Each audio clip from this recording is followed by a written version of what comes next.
여러분들은 크리스찬으로서 동성애에 대해서 어떻게 생각하시나요? 막 배척하시고 싫어하시나요? 아니면 그냥 동성애는 죄가 아닌데? 라고 생각하시나요? 오늘은 게이 상사 3명과 같이 3년 정도 일을 했던 평신도의 시각으로 동성애 이슈와 또한 성소수자들을 위한 메시지를 준비했습니다. 오늘 영상은 약간의 논란의 소지도 있을 수 있으니 꼭 끝까지 봐주시고요. 우선 저의 개인적인 경험을 나누기에 앞서 과연 성경은 동성애에 대해서 뭐라고 얘기하는지 잠시 보도록 하겠습니다. 고린도전서 6장 9절 말씀. 속지 마십시오. 음행하는 사람이나 우상을 숭배하는 사람이나 간음하는 사람이나 남창이나 동성연애를 하는 사람이나 도둑이나 탐욕하는 사람이나 술꾼이나 남을 헐뜯는 사람이나 속임수로 남을 해롭게 하는 사람이나 약탈하는 사람은 하나님 나라를 상속받지 못할 것입니다. 하나님의 말씀인 성경을 보았을 때 동성애는 인간의 원죄로 인해서 발생한 죄들 중 하나다라고 볼 수 있습니다. 창세기를 보면 하나님이 남자와 여자를 만드셨고 그 둘의 성관계를 통하여 아이를 낳아 세상을 번영시키는 걸 목표로 에덴 동산을 창조하셨습니다. 그러므로 오늘 읽었던 말씀처럼 성경에서 동성애는 남창, 헐뜯고 비방하고 우상 숭배하고 이런 비슷한 죄들과 같은 죄라고 볼 수 있고, 또한 하나님 나라를 상속받지 못하는, 돌이키고 회개하지 못하면 결국에는 지옥으로 갈 수밖에 없는 그런 죄라고 분명하게 말하고 있습니다. 다른 영상들을 보면 이제는 시대와 문화가 바뀌었기 때문에 동성애는 죄가 아니다 라고 하는 영상들이 있는데, 신약 성경에 나와 있는 예수님의 모습과 그 말씀들이 시대에 따라서 변화가 되고 더해지고 없어지고 한다면 그거는 더 이상 우리가 믿을 수 있는 진리가 될 수 없고 인간이 만들어낸 또 하나의 우상이 될 뿐이라고 생각합니다. 이제 저의 개인적인 경험들을 나누면요, 고등학교를 캐나다에서 나왔는데 거긴 동성애 클럽이 있었어요. 그래서 저를 되게 좋아하던 선생님들 중 한 명이 그 클럽의 회장이셨습니다. 그렇게 처음 동성애를 접하고 굉장히 충격적이었죠. 대학교를 마치고 LA로 와서 회계법인에 들어가게 됩니다. 일 특정상 되게 여러 팀이랑 일하게 돼요. 게이 상사분 3분과 진짜 밤낮을 일을 하면서 친해지는 그런 환경에 놓이게 됩니다. 그래서 저는 되게 예수님을 사랑하니까 이제 어떻게든 이 사람들에게 예수님을 전하고 빛과 소금이 되려는 노력을 되게 많이 했어요. 깊은 이야기들도 많이 했었죠. 어떻게 하다가 남자를 좋아하게 됐으며, 그리고 예수님과 또 크리스채니티에 대해서는 어떻게 생각하는지 그런 많은 이야기들을 나눴습니다. 그분들은 되게 신기하게도 사춘기 한 중학교 정도 때부터 이성의 눈을 뜨기 시작했어요. 일단 처음에는 그분들 다 여자를 먼저 좋아했고요. 또 한 분은 여자친구한테 상처를 받고, 또 다른 한 분은 엄마한테 되게 큰 상처를 받습니다.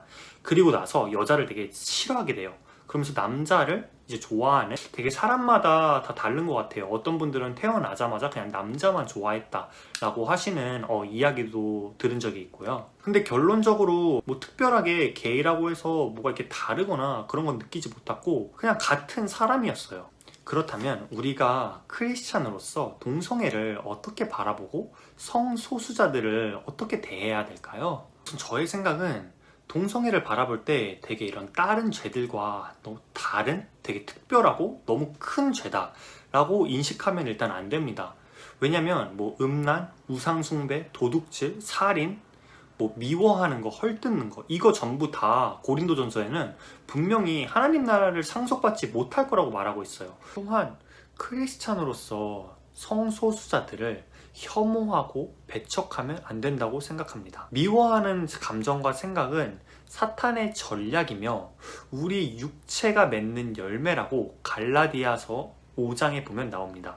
원수 맺음, 분노, 이런 것들은 오히려 우리를 더 갉아먹으며 결국 지옥으로 이끌어가는 우리 육체의 열매이자 사탄의 전략에 불과한 것이죠. 그렇다면 예수님은 과연 성소수자들을 어떻게 대했을까요? 묵상을 하다가 요한복음 8장에 나오는 그 간음을 하다 잡혀온 여인이 생각이 나면서 우리가 생각이 났어요. 죄인된 우리가. 여러분, 우리가 과연 성소수자들에게 돌을 던질 자격이 있을까요? 저는 개인적으로 없는 것 같아요. 왜냐면 뭐 음란한 생각들, 돈에 대한 욕심, 미워하는 마음, 죄에서 완전히 깨끗한 사람이 이 세상에 과연 있을까요? 성경은 정말 죄가 1도 없는 사람은 없다고 말하고 있습니다. 제 생각에 예수님은 아마 게이와 레즈비언 분들을 이렇게 껴안아 주시면서 내가 너를 사랑하고 나는 너를 정죄하지 않으니 가서 다시는 죄를 짓지 말라 라고 그 가늠한 여인한테 대한 것처럼 또한 우리한테 하시는 것처럼 동일하게 대하지 않았을까 생각해 봅니다. 맞습니다. 죄 맞습니다. 하지만 확실한 건 이웃사랑을 실천해야 되는 우리 크리스찬들이 조금 더 말 걸어주고 사랑해주고 섬겨주고 같이 껴안아주고 슬퍼하면서 정말 눈물로 기도를 해줘야 되는 게 아닌가, 그게 진짜 진정한 크리스찬이 아닌가 저는 생각해 봅니다. 그리고 게이, 레즈비언 크리스찬 분들에게 전해드리고 싶은 메시지가 있어요. 하나님은 여러분을 정말 사랑하십니다. 이것은 성경에 써있고 변하지 않는 사실입니다. 예수님은 우리의 죄를 위해서 이 세상에 오셔서 십자가를 지시고 모든 죄를 해결하셨습니다. 십자가를 바라볼 때 우리는 다시 태어나게 되고 우리의 옛사람은 죽고 새로운 피조물로 거듭나게 됩니다. 이 동성애에 대한 죄와 싸우는 길은 굉장히 힘들 것입니다. 제가 이거를 어떻게 아냐면요, 저를 포함한 크리스찬들, 심지어 목사님들도 음란한 죄에서 완벽하게 자유롭기는 굉장히 힘듭니다. 어쩔 수 없이 아담의 후손으로 태어난 우리들은 죽을 때까지 죄에서 완벽하게 자유로울 수가 없어요. 그거는 그냥 사실이고 우리가 인정을 돼야 되는 부분입니다. 하지만 그게 진짜 우리가 예수님을 더 잡게 만들고 예수님의 은혜가 더 커지게 만드는 하나님의 비밀인 것이죠. 확실한 건 여러분들과 함께 슬퍼하는 이런 동료 크리스찬들이 있고요.